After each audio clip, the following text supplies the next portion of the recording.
kasalanan ito ni Naning eh. Binilog niya ang isip ng anak ko. Alam mo nga, Mari, tigilan mo na yung paghabol kay Naning. Dapat mo na sigurong tanggapin na siya ang pinili ng anak mo. Hindi mo alam ang sinasabi mo. Wala ka kasing anak. Matandang dalaga ka eh. Kaya hanggang ninang ka lang. Hoy, Senny, iniwan ka nga ng anak mo eh. Gusto mo ba, iwan din kita? Marami akong mga pamangkin dyan ang gustong kumupkup sa akin. Pero hindi kita kailangan. Kasi... Inaano-ano kasi ako eh. Pinapainit mo ulo ko lalo eh.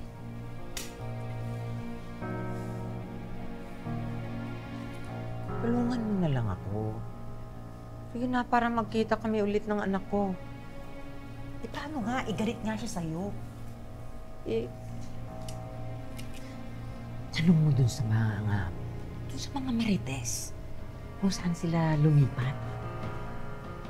Anong balak mo? Basta, hindi ako magpapatalo sa kanya.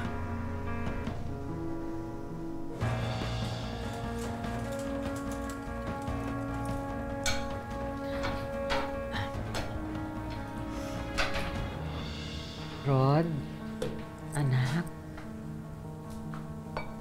Ay, ano nangyari sa inyo? Ba't di kayo makalakad?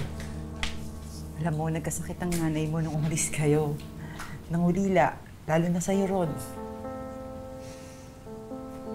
Hindi ko kayang wala ka, anak. Kailangan kita.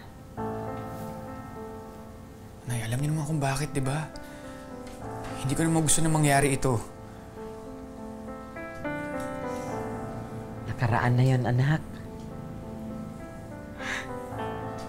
Alam mo ba, pinahanap ko kayo kay Flor.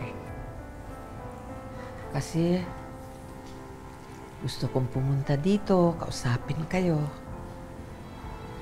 At humingi ng paumanhin sa lahat ng nagawa ko. Meron lang akong pakiusap sa'yo, ha? Isa lang.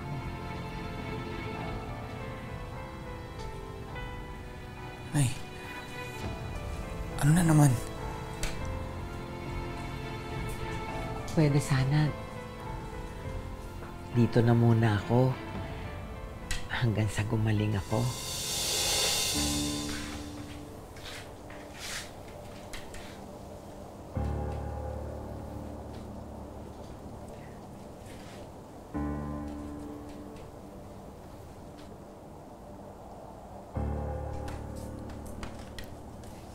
Mahal,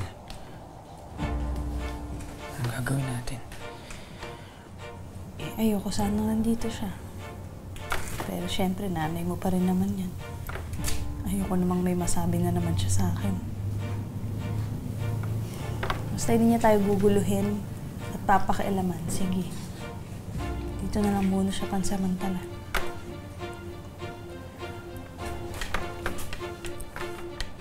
Salamat, mahal. Salamat.